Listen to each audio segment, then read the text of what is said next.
I've always believed that one should grow old with dignity, never to ask, never to complain, never to remind you of your ailments. That's how my Catherine went, quietly, calmly, without a word. She just didn't wake up one morning. A stroke, the doctors said. Quick and painless, if that can be any consolation. I'm 62, and for 4 years I've lived alone in this big house on Oak Street. Minot is not the busiest city in North Dakota, but it has always been home to me.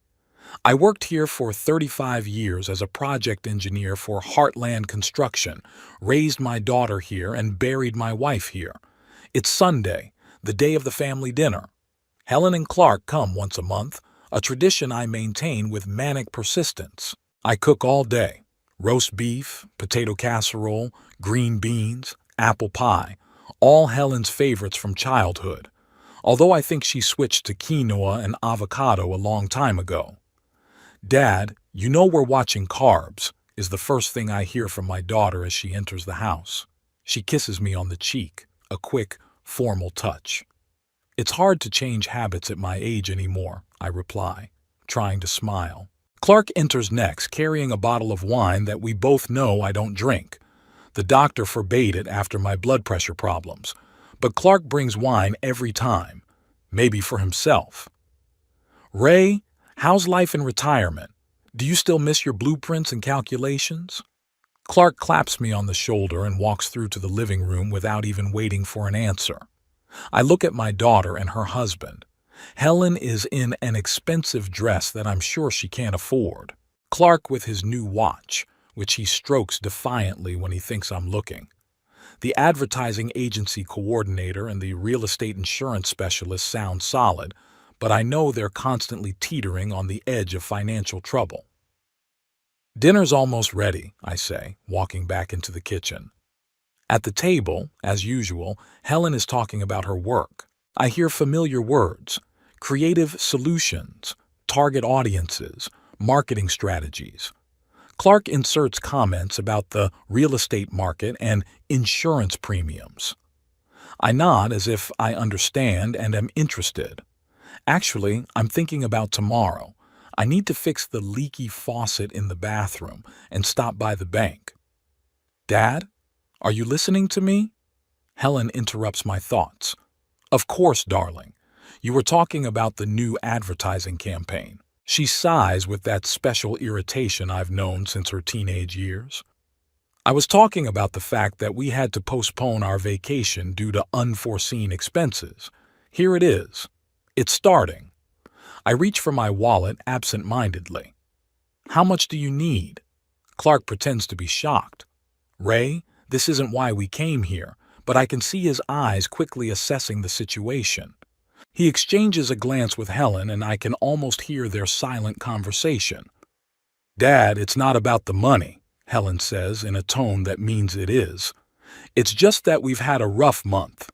Plus, Clark had to replace the transmission in the car." I pull out my checkbook. "How much did the repairs cost?" $1,200, but really, it's not worth. I write a check for $1,500. An extra $300 just in case. I always give more than they ask for. Maybe it's my attempt to buy their attention, or to make up for not being the perfect father, or to make up for not having Catherine. I don't know. Helen takes the check, barely glancing at the amount, and stashes it in her purse. "Thanks, Dad. We'll pay it back as soon as we can." We both know that's not going to happen. Just like it hasn't happened with previous loans for roof repairs, a new refrigerator, the dentist. I stopped counting somewhere around 10,000.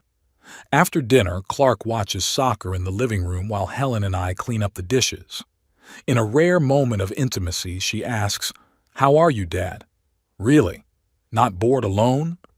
"I'm fine," I answer, setting the plates in the dishwasher. "I have things to do. You could move closer to us. There are some nice retirement homes in our neighborhood." I freeze with my plate in my hand. Retirement homes. My daughter wants to put me in a retirement home. "I like my home," I say firmly. "It's where I lived with your mom for 30 years. Helen rolls her eyes. "Dad, it's just a house. Rocks and wood. Mom would want you to live life to the fullest, not cling to the past.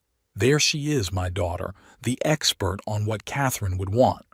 It's times like this that it hurts me to look at Helen. She looks so much like her mother on the outside, but on the inside, she's different on the inside. I'll think about it. I lie to end the conversation. When they finally leave, I sit in my window seat and watch as their brand new SUV, another purchase beyond their means, pulls out of the driveway. Helen waves without turning around. Clark doesn't even look in my direction. The house gets quiet. I turn on the TV, but not to watch, just to hear the voices. Sometimes the silence is deafening. Monday morning, I wake up with the first ray of sunshine, an old habit of a workaholic. Even after 4 years retired, I can't sleep past 6 in the morning. My day is scheduled by the minute. Exercise, breakfast, read the newspaper, work in the garden, lunch, go to the store or library, dinner, TV, sleep. A reliable, predictable rhythm that keeps me on track. At the supermarket, I meet Alan Grierson, an old friend from my days at work. He was chief engineer at Heartland before he retired 2 years before me. "Ray, what are you doing here?" Alan shakes my hand warmly. "How was the family dinner yesterday?"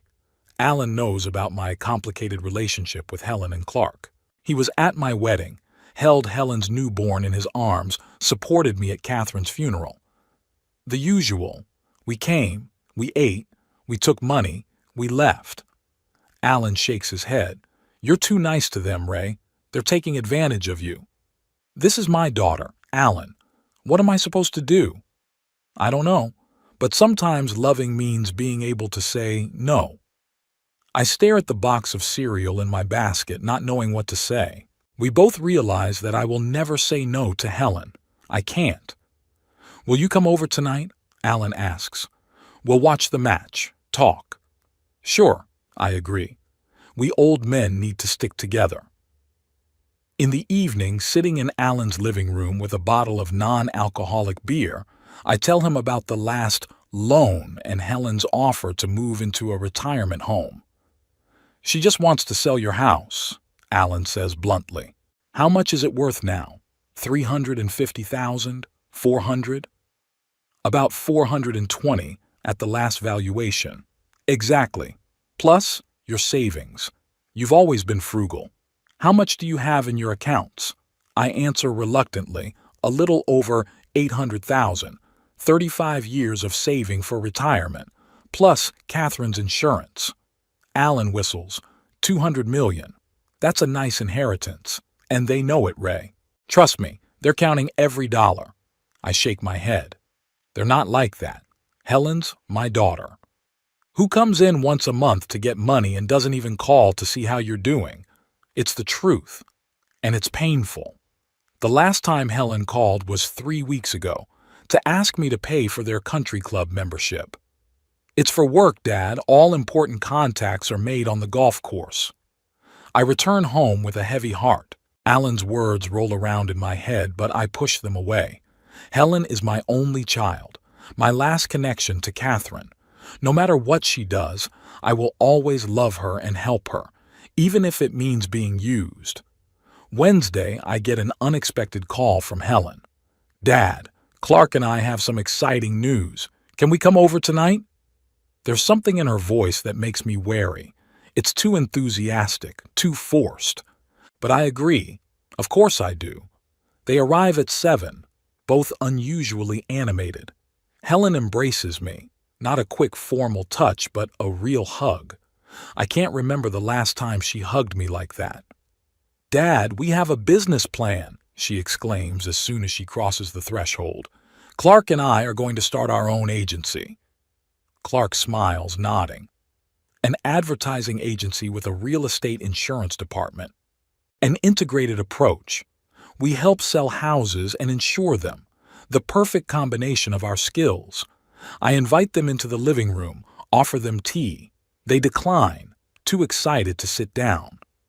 We've done the math," Helen continues, pulling a folder of papers out of her bag. "Here's the business plan, the marketing strategy, the the financial projections. I flip through the documents, which I don't understand much. Graphs, tables, terms that have never been part of my engineering vocabulary. It looks serious, I finally say. This is our chance, Dad. Helen takes my hand. Her eyes shine with the same light that they did when she asked for a new doll or bicycle as a child. We can become independent, build something of our own. How much do you need? I ask, knowing that's where this was going. Helen and Clark look at each other. $770,000, Clark says, trying to sound businesslike.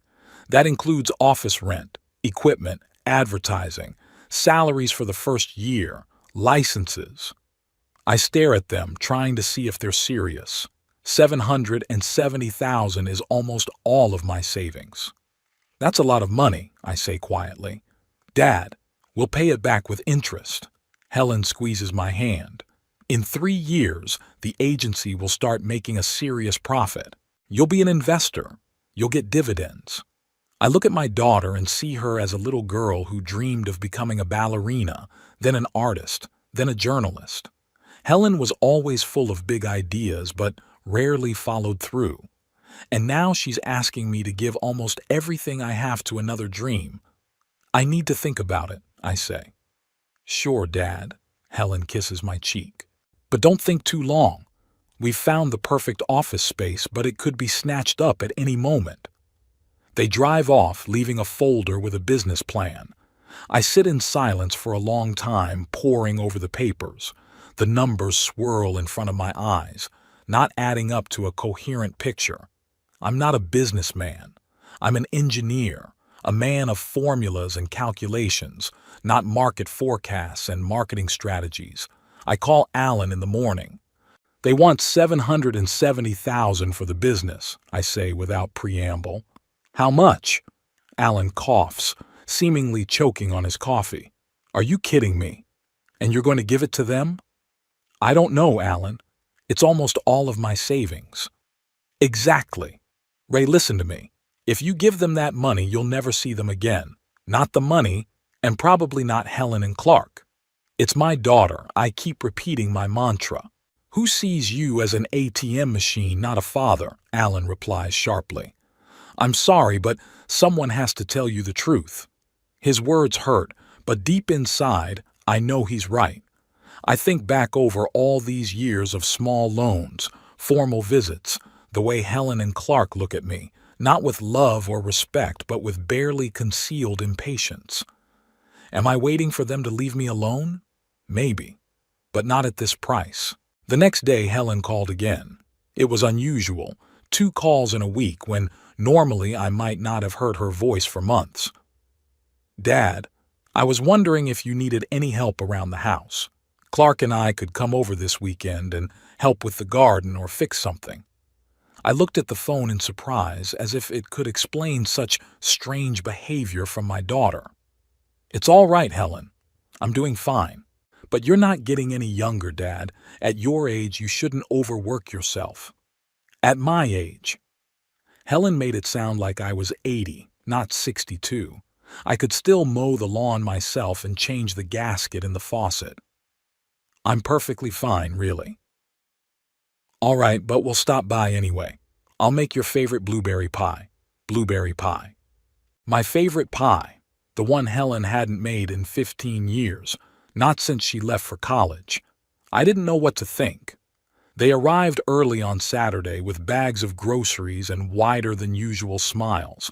Helen had actually baked a pie, not perfect, slightly burnt around the edges, but it was a real homemade blueberry pie. Clark brought in a toolkit and immediately started checking the leaky faucet in the bathroom. Ray, your gaskets are worn out? I'll replace them, he said as he set the tools down. Helen was in the kitchen, dusting the shelves, which, admittedly, I hadn't touched in a while. Dad, when was the last time you cleaned? It's like a dust museum in here.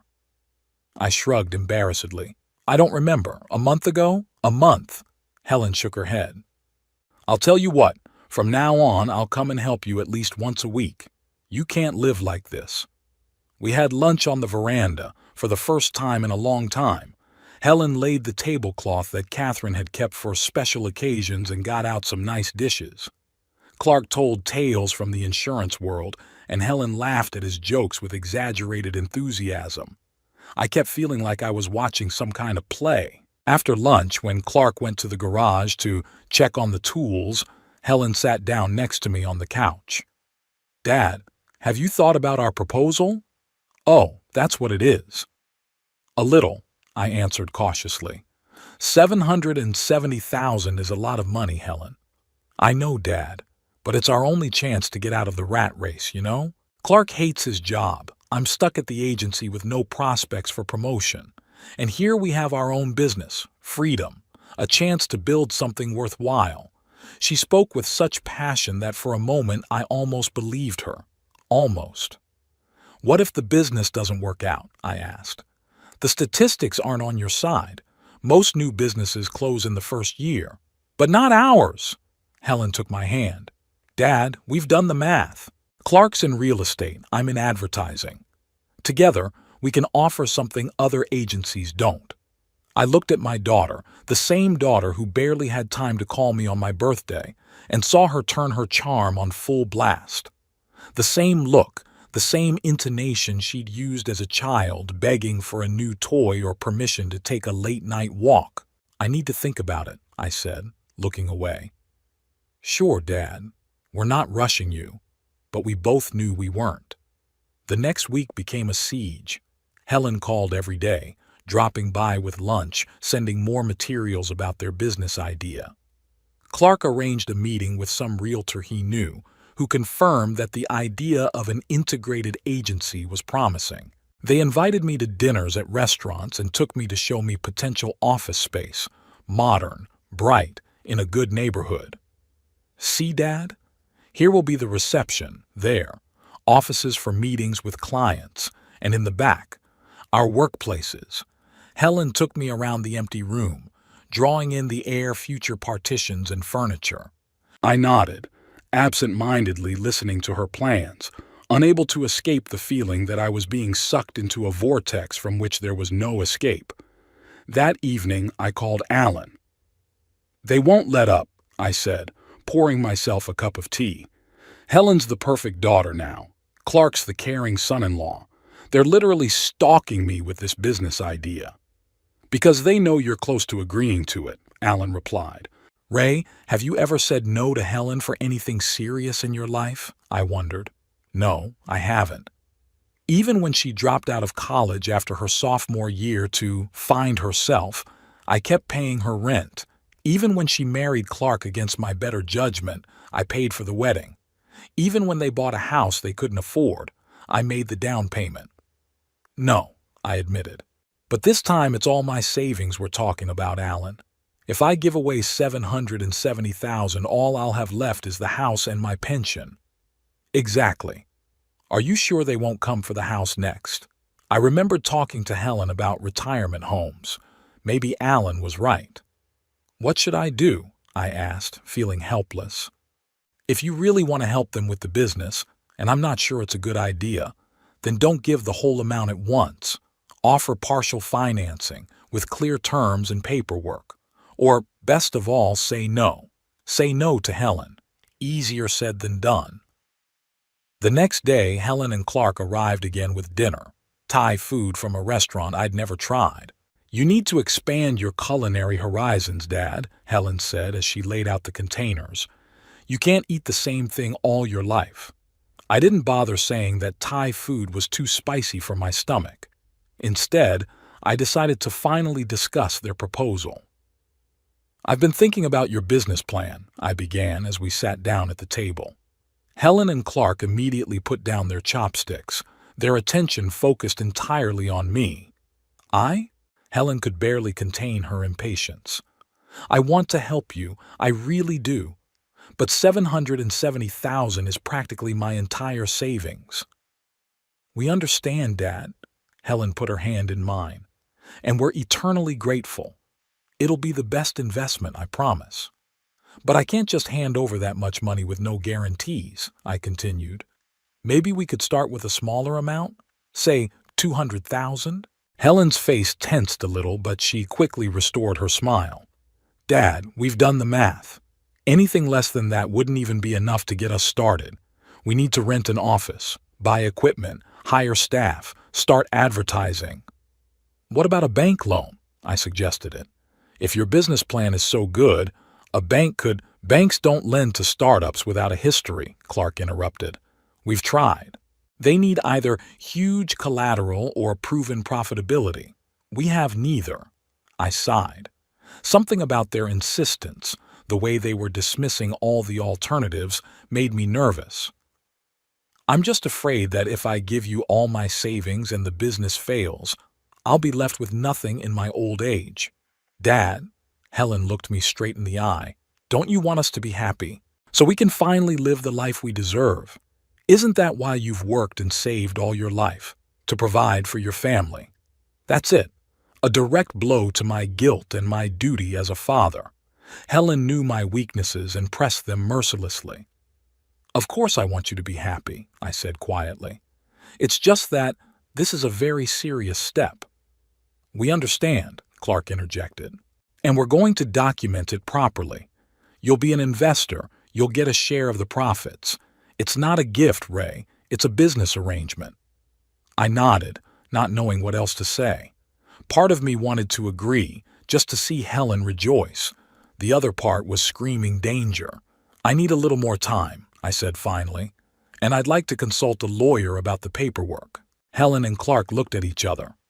Sure, Dad, Helen said, but I could see the shadow of irritation on her face. Just don't take too long. The place we've got our eye on isn't going to wait forever. After they left, I sat in silence for a long time, going over my options. $770,000, almost all I had. Money I'd been saving all my life, denying myself many things. Money that was supposed to provide for my old age. Money that Helen and Clark now wanted to take for their business. The next morning, I decided to consult an independent expert, Mike Donovan, a former colleague who had become a small business consultant after retirement, agreed to meet me at a coffee shop.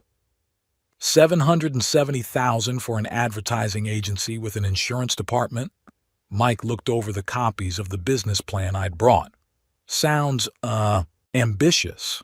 Too ambitious? I asked. Mike paused, searching for words. Let's just say that their financial projections are extremely optimistic. They expect 20% growth every quarter. That's unrealistic for a new business. And the idea? A combination of advertising and insurance? Unusual, but not unique. The big question is, do they have a client base? Arrangements with real estate agents, some kind of background? I didn't know the answer to that. Helen and Clark talked about connections and contacts, but they didn't mention specific names or companies. I see, Mike said, closing the folder. Ray, as a friend, I'll say this. Be careful. This sounds more like a dream than a sound business plan. His words echoed in my head when I got home. Helen and Clark were selling me a dream, not a business. But didn't I want their dreams to come true? In the evening, Alan called. So, have you decided? Almost, I replied. If I give them the money, I want to formalize everything legally. A contract, a share in the business, everything. So, you're going to give them the money? Alan sounded disappointed. This is my daughter, Alan. What if this business is her only chance? What if I say no and she regrets the opportunity for the rest of her life? What if you give the money, the business goes under, and you're left with nothing? Are you ready for that? I didn't answer. I wasn't ready to admit that such an outcome was very likely. Ray, Alan's voice softened. You're a good man and a good father. But sometimes to love is to be able to say no. Think about it. The next day, Helen arrived alone, without Clark. She looked serious and focused. Dad, I know you're hesitant and I understand why. But I want you to know that this isn't just business for me. It's a chance to prove to myself and to you that I can do something with my life. That I'm not just Clark's wife or your daughter, but an independent person with ambitions of my own. She sounded sincere, and for a moment I saw her as that little girl who dreamed of changing the world, who drew me birthday cards and climbed into my lap when she was afraid of a thunderstorm. I understand, Helen. I really do. Then will you help us? She took my hands. Please, Dad. I promise you won't regret it. In that moment, I made a decision. Not because I believed in their business plan. Not because I thought $700,000 was a sound investment, but because I couldn't say no to my daughter. Okay, I said. I'll help you, but on the condition that we do it the right way. I'll be an investor with a stake in the company and voting rights. Helen threw herself around my neck. Thanks, Dad. You don't know how much this means to us. I hugged her back, hoping I wasn't making the biggest mistake of my life. The following week, Helen, Clark, and I met with the lawyer I'd chosen, not an acquaintance of theirs, but an independent specialist recommended by Alan. Stephen Holt, an older man with a keen eye, listened carefully to the terms of our arrangement and suggested a structure for the deal. You put up $770,000 as an investment and get 30% of the company, he said, looking at me. I'd recommend staggered financing, the first tranche now, and the rest as you reach certain milestones. No, Clark objected quickly. We need the whole amount at once for the launch. Rent, equipment, staff. All of that needs to be invested immediately. Stephen raised an eyebrow. That's pretty risky for an investor. It's my daughter and son-in-law. They're not strangers, I said, though my inner voice was screaming that the lawyer was right. Stephen nodded, but his look made it clear that he thought I was naive. In that case, I would insist that the contract include terms to protect your investment, a clear definition of the intended use of the funds, regular financial reporting, your right to be audited. Helen sighed. Dad, are all these formalities really necessary? We're a family. That's exactly why they are necessary, Stephen replied firmly. Business relations between relatives should be particularly well defined to avoid misunderstandings and conflicts in the future. I agreed with the lawyer, and despite Helen and Clark's displeasure, we had 2 more meetings, working out the details of the contract. I insisted that the money be deposited into a special company account, not their personal accounts, and that all major expenditures require my approval. Finally, the paperwork was ready. We met in Stephen's office for the signing. Helen and Clark read each page carefully, occasionally glancing over at each other. I noticed that their enthusiasm waned noticeably when it came to specific obligations and responsibilities. Is everything okay? I asked, noticing their hesitation. Yes, of course, Helen answered quickly. It's just that legal language is so complicated. We signed the contract. I felt a strange mixture of relief and anxiety. Now all that was left was to transfer the money. The next day I went to the bank. $770,000, almost all of my savings, not counting my house and pension. A sum I'd saved up all my life, denying myself a lot of things. That's a very large transfer, Mr. Blackwell, said the bank manager, Gregory Pierce. May I inquire as to its purpose? An investment in my daughter's business, I replied, holding out a copy of the agreement. Gregory looked over the documents carefully. Everything looks properly executed. However, given the size of the amount and the fact that it is personal funds, the bank is obliged to inform you about some security measures. He explained that when transferring such large sums, the bank automatically tracks the movement of funds for the first few days to prevent possible fraud. If the funds are used for purposes other than those specified in the contract, for example, transferred to personal accounts or used for large non-business related purchases, we temporarily block the account until the circumstances are clarified. Is that standard procedure? I asked, suddenly interested. Yes, to protect clients, especially in cases where family relationships are involved. We've seen a lot of cases of, he hesitated, financial abuse between relatives. I nodded, feeling strangely relieved by this information. It was as if the bank was giving me extra protection that I hadn't dared to ask for myself. It was clear. I agree with these arrangements. Gregory processed the transfer, and I signed all the necessary documents. $770,000 went into the business account of Helen and Clark's new company. "It's done, Mr. Blackwell," Gregory said, handing me a receipt. "I wish your daughter the best of luck with her new business." "Thank you," I replied, feeling a strange emptiness inside. The deed was done. Now I could only hope that I hadn't made the biggest mistake of my life. That evening, Helen called to confirm receipt of the transfer. "Dad, the money's here!" Her voice was ringing with excitement. "Everything worked out." "Good," I replied, feeling a strange mixture of relief and anxiety. "Now you can start working on the office." "Right. Clark and I have already contacted the landlord. Tomorrow we'll sign the lease and get the keys." "That's great. Keep me posted." "I will, Dad. Thank you. I really do. You have no idea how much this means to us." There was something in her voice, special, more sincere than usual. Or was it just something I wanted to believe? "You know," Helen continued, "Clark and I want to take you to dinner tomorrow to celebrate the beginning of our project together. 7 p.m. at the River Grill." The River Grill was the most expensive restaurant in Minot, a place for special occasions. "Sure, I'd love to," I agreed. "Great. I'll see you tomorrow, Dad." I hung up the phone, feeling strangely elated. Maybe things would really work out.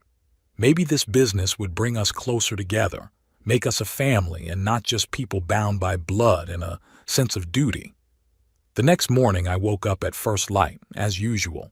Showered, shaved, made coffee. The usual routine that gave me a sense of stability.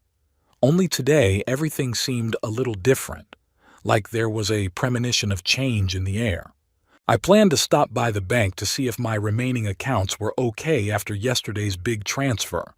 Then I wanted to stop by the dry cleaners to pick up my suit. I wanted to look decent for dinner tonight. As I left the house, I noticed an envelope slipped under the door, a plain white envelope with no writing on it. Strange, the letter carrier always left the mail in the box by the roadside. I opened it and pulled out a folded piece of paper, a short note, typed on a computer. "Goodbye, old man." Just 2 words, but they felt like they hit me under the breath. I reread the note, not understanding its meaning. Who had written it? Why? I immediately called Helen. Ringing, and finally the machine said, "You've reached Helen Bailey. Leave a message after the beep." "Helen, it's Dad. Can you call me back, please? It's urgent." I dialed Clark's number. Same thing, straight to voicemail. The anxiety was building. I got in my car and drove to their house in the suburbs. I parked in the driveway, rang the doorbell. No one answered. I walked around the house, looked in the windows. It was quiet and empty inside. Mrs. Andrews, Helen and Clark's neighbor, was watering the flowers in her yard. "Mr. Blackwell," she called out to me. "Are you looking for Helen and Clark?" "Yes." I walked over to the fence. "Have you seen them today?" "Oh, they left early this morning. I was walking the dog around 6, saw them loading suitcases into a cab." "Lots of suitcases." She raised her eyebrows meaningfully. I was also surprised. They hadn't said they were going on vacation. Suitcases, cab, early morning, and a note. "Goodbye, old man." A sudden realization pierced me, so obvious and so painful it took my breath away for a moment. They were gone, run away, with my money. "Thank you, Mrs. Andrews," I muttered and hurried to the car. On the way to the bank, I was still trying to come up with some rational explanation. Maybe they had an urgent business trip. Maybe the note was a stupid joke. Maybe.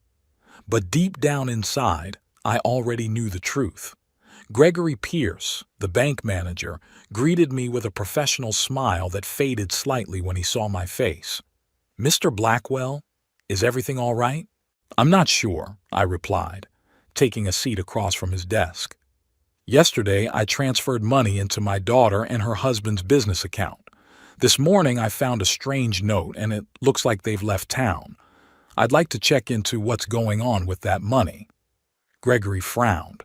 "Of course, let's look into it. But I must warn you that information about other people's accounts is confidential, even if it's about your relatives. I understand that, but I'm an investor in their business.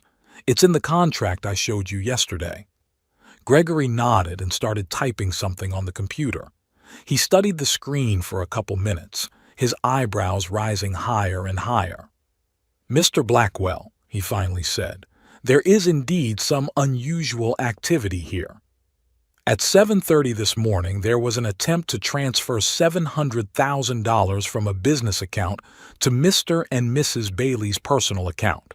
Then, at 8:15, there was an attempt to make a transaction for a large sum to a real estate agency in San Diego, San Diego, the other end of the country, as far away from Maynooth as possible."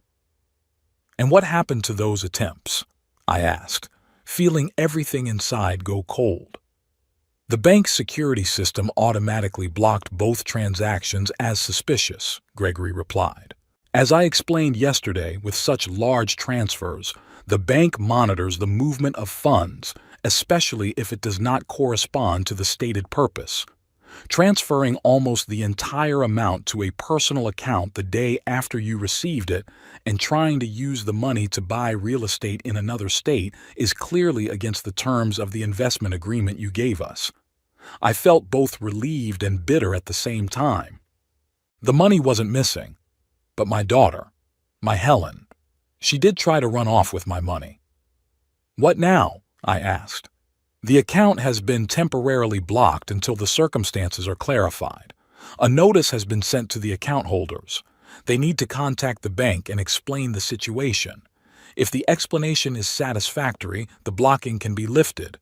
And if not, in such a case, given the presence of an investment agreement and a clear violation of its terms, you, as an investor, can initiate a procedure to return the funds, but this would require legal intervention."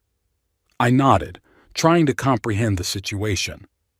"Thank you, Gregory. I need to think about it." "Of course, Mr. Blackwell. I'm sorry about what happened. When I left the bank, I got in my car, but I didn't start the engine. I just sat there looking at nothing.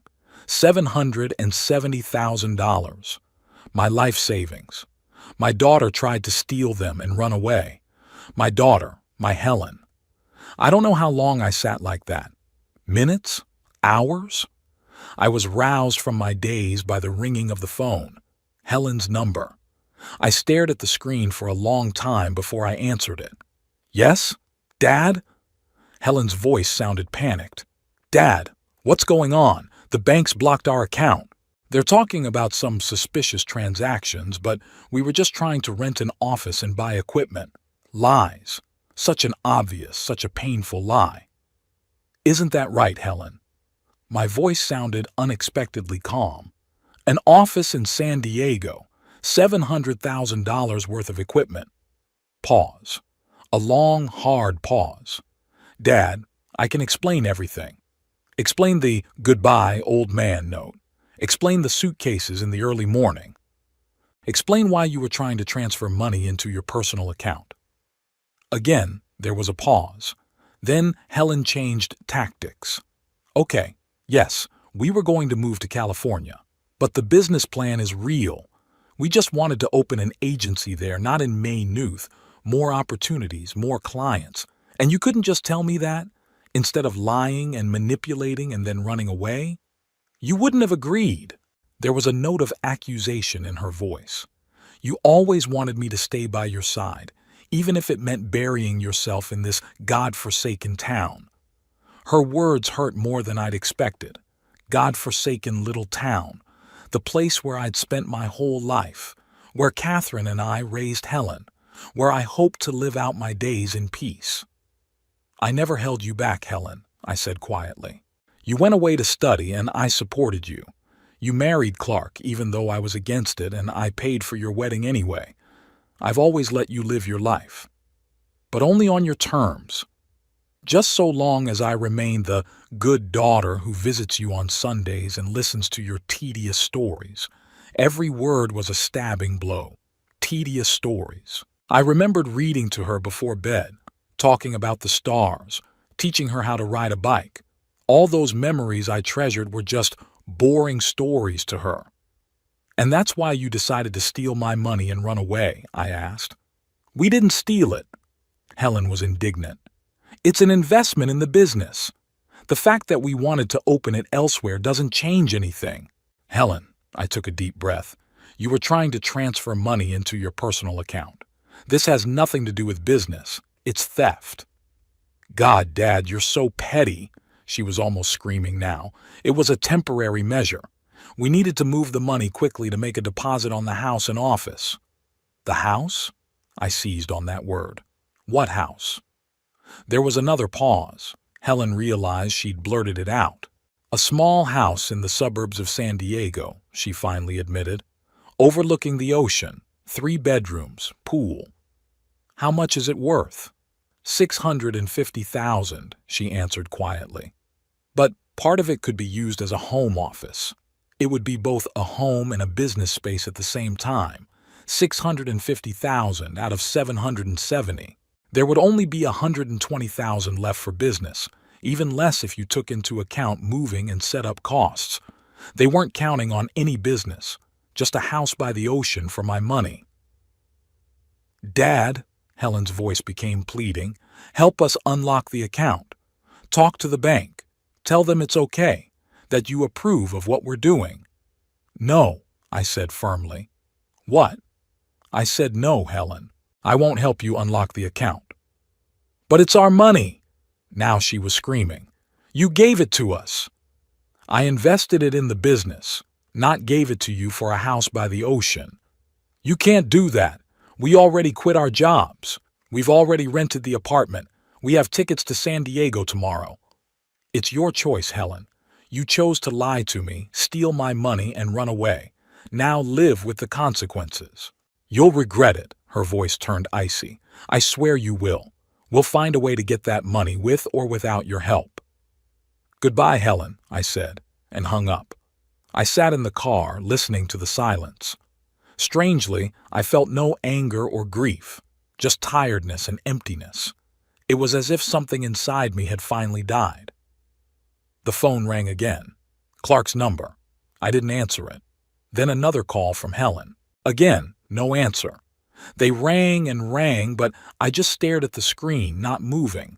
Finally, I started the car and drove home. On the way, I called Alan. "You were right," I said without preamble. "They were trying to steal the money and run off to California." "Jesus, Ray," Alan exhaled. "I'm so sorry." The bank blocked the account. Helen called, demanding that I help unblock it. I refused. "You were right to refuse. What now?" "I don't know," I said honestly. I don't know." When I got home, I found 5 more missed calls from Helen and 3 from Clark, and 1 voicemail. I pressed play. "Dad, it's me." Helen's voice sounded scared instead of angry. "Please call me back. We've gotten ourselves into a terrible situation. We've really quit our jobs and rented out our apartment. We have nowhere to go. I know you're angry and you have a right to be, but please don't leave us like this. We're your family no matter what." I deleted the message without listening to the end. Family. What a bitter irony. The person I loved more than anyone in the world, the person I was willing to give up everything for, tried to steal from me and run away. And now that her plan had failed, she was appealing to the bonds of family. I sat in the chair by the window, the same one I usually sat in after their visits, watching them leave. But today I was staring at nothing, trying to figure out when it all went wrong. When had my little girl, the one I loved so much, turned into someone capable of such betrayal? The phone rang again. This time the number was unrecognizable. I decided to answer it in case it was important. "Go ahead." "Mr. Blackwell?" An unfamiliar male voice. "My name is Trevor Morton. I'm Mr. and Mrs. Bailey's attorney. I'm calling about a situation with a blocked account. They've already hired a lawyer." That was fast. Go ahead, Mr. Morton. My clients claim that you invested $700,000 in their business. Is that correct? Yes, I invested in a business that was to open in Maynooth, not in a house in San Diego. Mr. Blackwell, the investment agreement does not specify a specific location for the business. It says an advertising agency with a real estate insurance division, but it doesn't specify a city or state. I froze. He was right. In the haste and hustle, we had not spelled out a specific location. Stephen Holt, the lawyer, had focused on the financial aspects and protecting the investment, but had missed this important point. However, I continued, the contract clearly states that the funds are to be used solely for business purposes. Buying a house is not a business purpose. My clients claim they plan to use part of the house as an office, which makes it a legitimate business investment.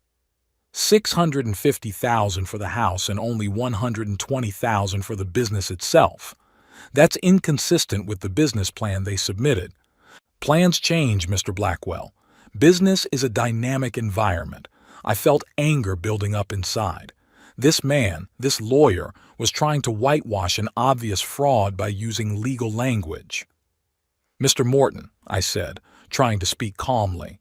My daughter and son-in-law tried to transfer the money to their personal account the day after they received the investment.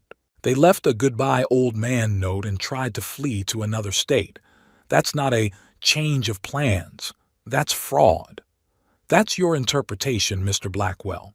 My job is to protect my clients' interests, and it's in their best interest to have the account unlocked as soon as possible. I suggest you cooperate, or we'll have to take this matter to court. Do what you think is right, Mr. Morton, I said. I'm not going to help you unblock the account. I hung up, feeling strangely relieved. For the first time in my life, I had said no to Helen and not backed down. For the first time, I had put my interests ahead of her wishes. And even though it hurt, even though it meant the final breakup of the relationship, but at that moment I knew I was doing the right thing. The phone rang again. This time it was Helen's. I turned the sound off and put its screen down. I needed to think, to decide what to do next. But one thing I knew for sure, I wouldn't let them use me again. The night after Helen's call, I hardly slept at all. I lay in the dark, staring at the ceiling, going over the events of the past weeks, months, years. Like a jigsaw puzzle, the pieces were coming together into a clear picture that I had refused to see before. I remembered how Helen only called when she needed something. How Clark always talked about my house. Nice place, great neighborhood, high value. How they'd started showing attention before every major request for money. All these years I'd thought I was a bad father, thought the strained relationship with my daughter was my fault. What if I had spent more time with her as a child, worked less, been more attentive? But now, lying in the dark, I was beginning to realize it wasn't me. In the morning I called Stephen Holt, the lawyer who had drawn up the investment agreement. Can they really win in court? I asked, explaining the situation. Stephen was silent for a moment, pondering the answer. Frankly speaking, the chances are about 50-50. On the one hand, the contract really doesn't specify a specific location for the business. On the other, there's a clear stipulation about the intended use of the funds, and the purchase of an apartment building is clearly inconsistent with the stated business goals. Plus, the attempted transfer to a personal account is a serious argument in your favor. What's your advice? Let's wait for their next move. If they do sue, we'll prepare a defense. In the meantime, the account is blocked. The money is safe. After talking to the lawyer, I decided to take a walk. I needed to clear my head, to think. The day was clear and cool. The leaves on the trees were beginning to turn yellow. Early fall in North Dakota always comes unexpectedly. I walked down familiar streets, past houses where people I'd known for years lived. Maynooth had never been a big city, but it was my home. Every stone here, every tree reminded me of something. Here's the park where I taught Helen to ride her bike. Here's the school where she went to school. Here's the cafe where Catherine and I used to go on Saturdays. God-forsaken town, Helen said. To her, this place was a prison she wanted to escape from. To me, it was the whole world. The phone vibrated in my pocket. It was Helen again. I didn't answer it. A minute later, a message came through. Dad, we need to talk. This is serious. Please call me back. I put the phone away and continued my walk. I walked into the park, sat on a bench by the pond. Ducks swam, begging for bread from the rare visitors. Life went on as if nothing had happened, as if my world hadn't been turned upside down. When I got home, there were 5 messages on my answering machine from Helen and Clark. I listened to them feeling nothing but tired. Dad, pick up the phone. We have to work this out. The lawyer says we can sue, but I don't want to do that. Call me. Ray, it's Clark. Listen, we understand you're upset, but let's work this out in a mature way. We need the money right away. We've already got everything organized for the move. Dad, it's me again. Please don't ignore us. We're your family no matter what. We can make things right. Mr. Blackwell, this is Trevor Morton. I left you a message on your cell phone, but you haven't called back. I strongly suggest you contact me before the situation goes to court. Dad, you're leaving us no choice. If you don't respond by tomorrow, we're filing a lawsuit. I don't want to do that, but you're forcing us to. I deleted all the messages and dialed Alan's number. They're threatening to sue, I said when he answered. I'm not surprised, Alan sighed. How are you? Strangely, but fine. It's like everything's finally falling into place. You know, I've felt for years that something was wrong with our relationship, but I couldn't figure out what it was. Well, it's clear now. You're a strong man, Ray. Stronger than you think. I don't know about strong. I'm just, tired of pretending. We agreed to meet at his place tonight. After the conversation, I decided to check my email. I hadn't looked at it for a long time. Among the spam and mailings was an email from Helen, sent a few hours ago. Dad, I understand that you're angry, and you have a right to be. Clark and I did the wrong thing by not discussing our plans to move to California with you. But understand, we just wanted to start a new life, break out of our rut. My knot was suffocating us. Yes, we planned to use most of the money to buy a house, but it would be an investment too. Real estate in San Diego is constantly rising in value. In a few years, the house would be worth a lot more. Please help us unlock the account. We are really in a terrible situation. No job, no place to live, with tickets booked and a down payment on a house that we will now lose. Let's find a compromise. Maybe we could use some of the money for moving and settling in and give the rest back to you. No matter what, I love you. You're my father. Helen. I reread the letter several times. Mayno was suffocating us. We just wanted to start a new life. Despite everything, I love you. Beautiful words that were meant to evoke sympathy, to stir fatherly love and guilt. They would have worked in the past. Not today. I closed the letter without responding. There was nothing to say. That evening, sitting in Alan's living room with a cup of tea, I told him about the letter. Classic manipulation, he shook his head. First an admission of guilt, but incomplete, with reservations. Then an explanation of why what they did was actually the right thing to do. Then a description of the horrible consequences, which were supposedly your fault. And at the end, a reminder of family ties and love. I've always fallen for it, I admitted. I always felt guilty if I didn't do what she wanted. Because you're a good man, Ray. You love your daughter and you want her to be happy.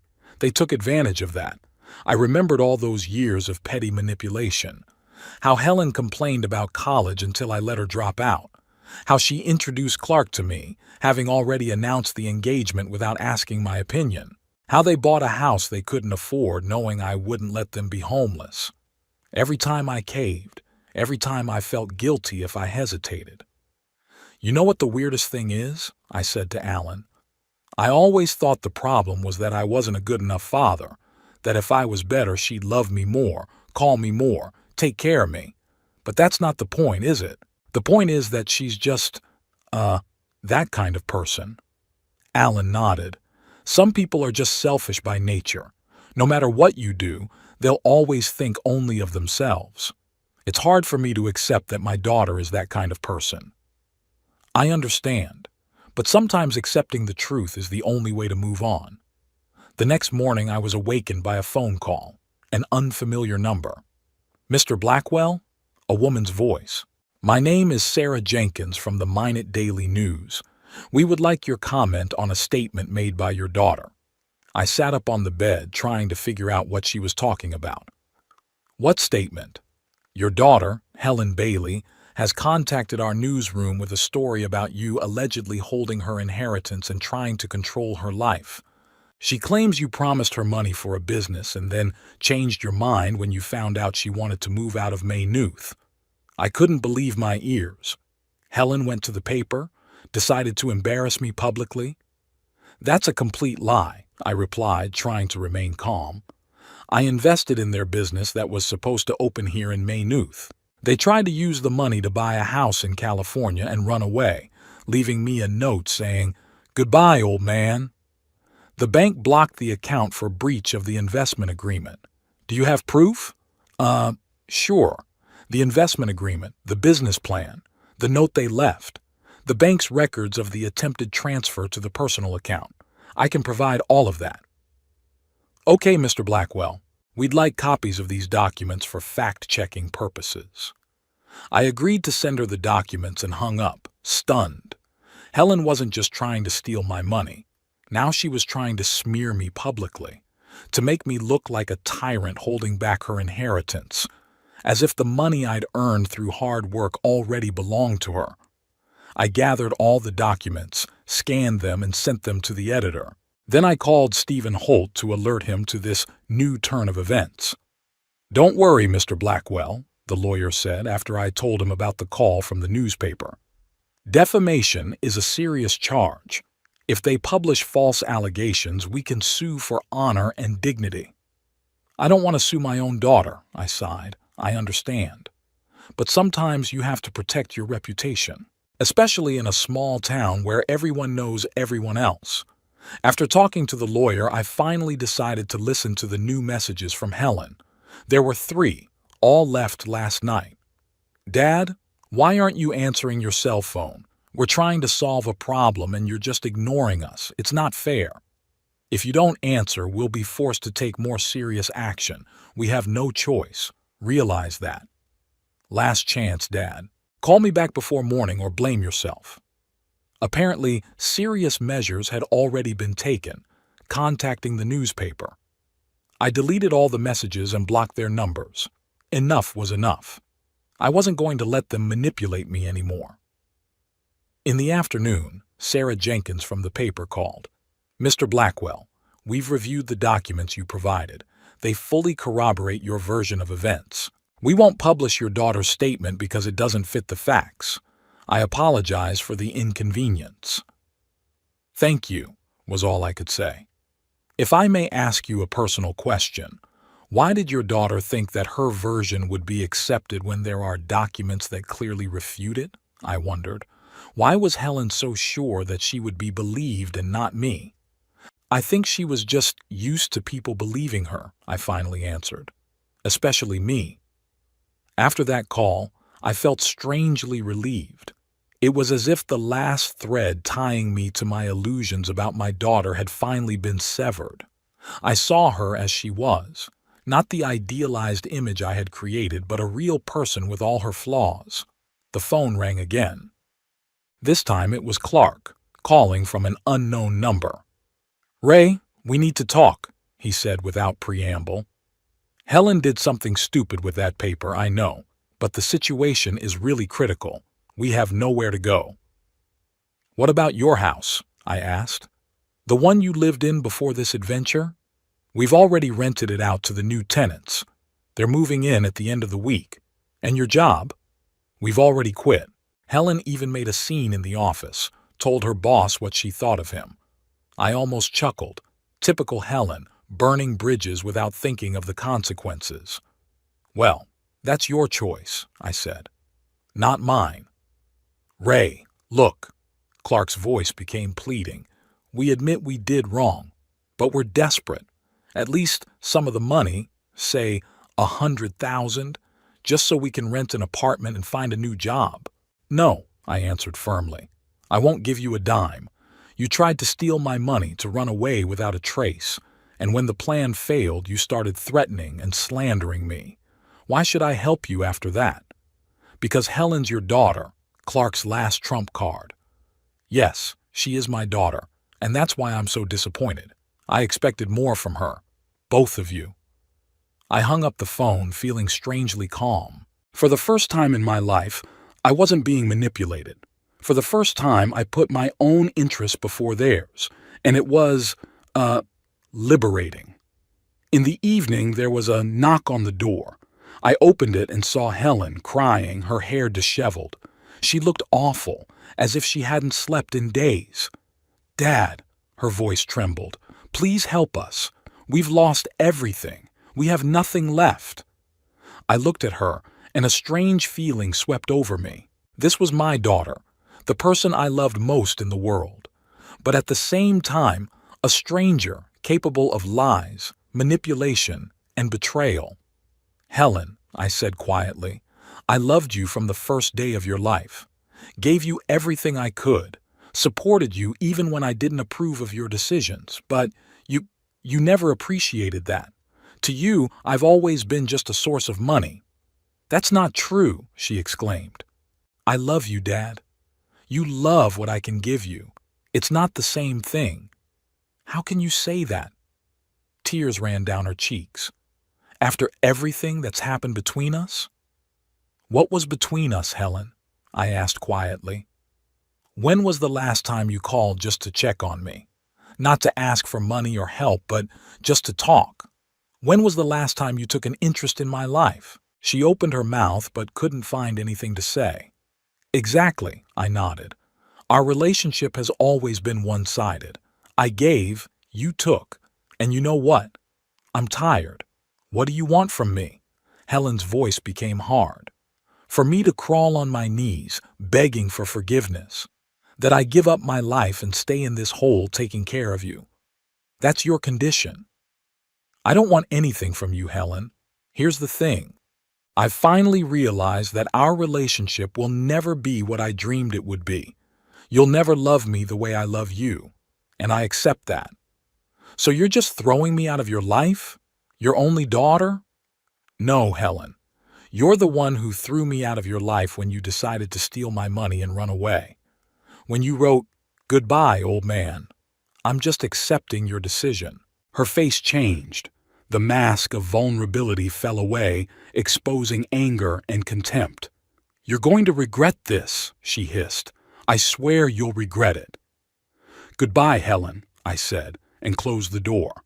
I heard her banging and yelling for a while longer, but I didn't open it. Finally, the sounds died down and I heard a car pull away. She was gone.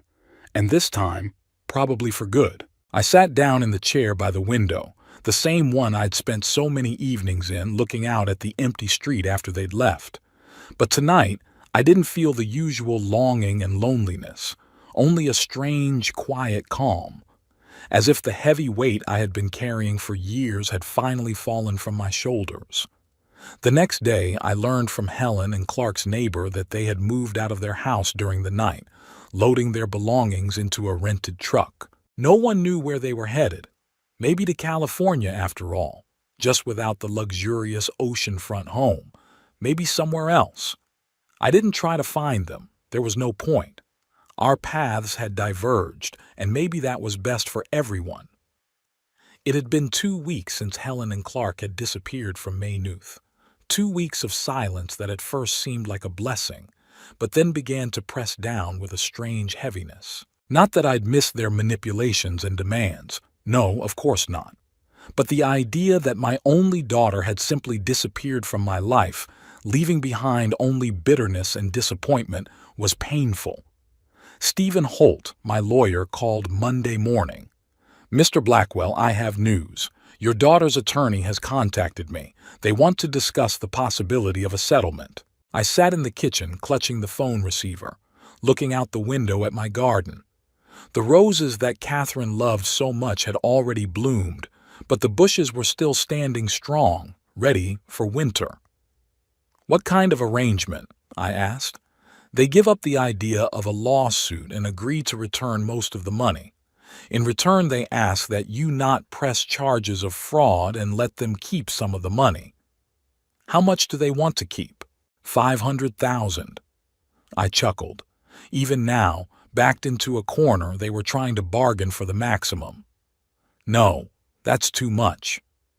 "I thought you'd say no." Stephen sounded pleased. "How much would you consider acceptable?" I wondered. Money wasn't the main problem. Yes, 770,000 was a lot, but I still had a house and a pension. I could live the rest of my life comfortably even if I didn't pay back a dime. It was about principle. It was about showing Helen and Clark that there were consequences to their actions. 300,000, I said finally. They could keep 300,000. They have to pay the rest back. "All right, I'll pass on your offer, but I must warn them that they may not agree." "Then let them go to court," I said firmly. "I'm ready for that." After talking to Stephen, I called Gregory Pierce, the bank manager, to clarify the details of a possible refund. "If there is an agreement, we can arrange the transfer so that the 300,000 stays in their account and the rest is returned to you," Gregory explained.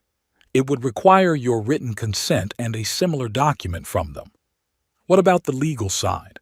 Is there anything special that needs to be done?" "I would recommend that you have a settlement agreement drawn up through a lawyer. It should clearly state that this is a final decision and the parties waive any further claims against each other." I agreed and thanked him for his advice. I hung up the phone and went to the window. The day was clear, with that special autumn light that makes all contours clear and colors deep. People were walking down the street minding their own business. Life went on. Stephen called back 2 days later. "They've refused your offer," he said without preamble. "They insist on 450,000. My answer remains the same, 300,000. No more." That's what I said. They took time to think it over. How long does it take them to realize that their position is hopeless? I couldn't contain my irritation. "We have evidence of their attempted fraud. If it goes to trial, they could lose everything." "I think they realize that," Stephen replied, "but they're still trying to make the best of it. The classic negotiation tactic is to start with an inflated amount and slowly bring it down." "Well, I've got time," I said. "I'm in no hurry."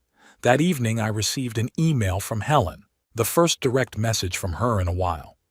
"Dad, I know you're angry, and I understand why. Clark and I did the wrong thing by not discussing our plans with you. It was a mistake and I regret it, but now we're in a desperate situation. We're living in a motel, running out of money, no jobs. Clark's trying to find something in the insurance industry, but it's hard without references. I've sent out resumes to dozens of advertising agencies, but so far, nothing. Please, Dad, I'm asking you for at least 400 grand. That's enough to rent a decent apartment and keep us going until we find a job. I know you offered 300, but it's really not enough, especially in California where everything is so expensive. No matter what, I'm still your daughter, and I still love you, Helen." I reread the letter several times, trying to find sincerity in it, but all I saw was the same manipulation I'd always seen. "We're desperate. Money is running out. I'm still your daughter." All the same leverage she'd been pushing for years. I didn't answer. The next day, Stephen called. "They've agreed to 350,000, he said. It was their final offer. "My offer was the last offer too," I replied. 300,000, not a cent more. I'll pass it on, but I must warn you that they may decide to go to trial." "Let them decide," I said calmly. "I'm ready." That evening I got a call, Helen's number. I stared at the screen for a long time before I answered. "Yes?" "Dad, Helen's voice sounded tense. "We'll agree to 300,000, but on one condition." "What's that?" "We want a face-to-face meeting before we sign the agreement. We want to talk face-to-face, without lawyers." I sighed. Of course they wanted a meeting. One last chance to pressure, to manipulate, to make me feel guilty. "Only in the presence of Stephen Holt," I said firmly, "and in his office." A pause. Then, "Okay. When?" We arranged to meet the next day at 10 in the morning. I didn't sleep well all night, turning from side to side, going over possible scenarios in my head. What would Helen say? Would she cry, threaten, beg? What would I say? In the morning, I'd chosen my suit carefully. Not the best, but solid enough. I didn't want to look as if I attached too much importance to the meeting, but I also didn't want to appear sloppy. Strange sensitivity, given the circumstances. Stephen's office was in downtown Maynooth, a small glass and concrete building, one of the few modern structures in our old-fashioned town. The receptionist ushered me into the conference room, where Stephen was waiting. "They're not here yet," he said, shaking my hand. "But they should be here any minute. How are you feeling?" "I'm fine," I answered. "I just want this to be over." Before we could continue our conversation, the door opened and Helen and Clark walked in, accompanied by their lawyer, Trevor Morton. Helen looked gaunt with circles under her eyes. Clark kept behind her as if using her as a shield. "Mr. Blackwell," Morton nodded. "Thank you for agreeing to meet with me." I nodded back without saying a word. We sat down at the table, Stephen and I on one side, the three of them on the other, like opponents in a battle. "So," Stephen began, "we are here to discuss the terms of the settlement agreement. Mr. Blackwell agrees that Mr. and Mrs. Bailey keep $300,000 of the amount invested, subject to the return of the remaining $470,000. Both parties waive any further claim against each other, and the matter is considered closed. Is that a correct statement of the terms?" Everyone nodded. "Before we proceed to the signing of the papers," Morton interposed, "Mrs. Bailey would like to say a few words to her father. In private, if possible." I shook my head. Anything Helen wants to say, she can say here and now. Helen sighed and looked at me with an expression I couldn't quite make out, a mixture of resentment, anger, and perhaps shame. "Okay," she said. "Dad, I know you think Clark and I were trying to deceive you, and yes, we weren't completely honest about our plans, but we really were going to use some of the money for business, just in California, not in Maynooth. We didn't want to tell you about moving because we knew you'd be against it." I looked at her without saying a word. She continued, "We never planned to completely disappear from your life. The note was a stupid, impulsive act. I just felt like I was suffocating here, you know? Minot was never a place I wanted to spend my whole life." "And that's why you decided to steal my money?" I asked calmly. "Instead of just telling the truth?" "It's not stealing," Helen was indignant. "You agreed to invest in our business." "In a business in Maynooth, Helen, not in the house in San Diego. The house would have been part of the business. We'd use it as an office." "That's enough," I interrupted her. "We both know there was no business planned. You just wanted to get out of Maynooth with my money." There was silence.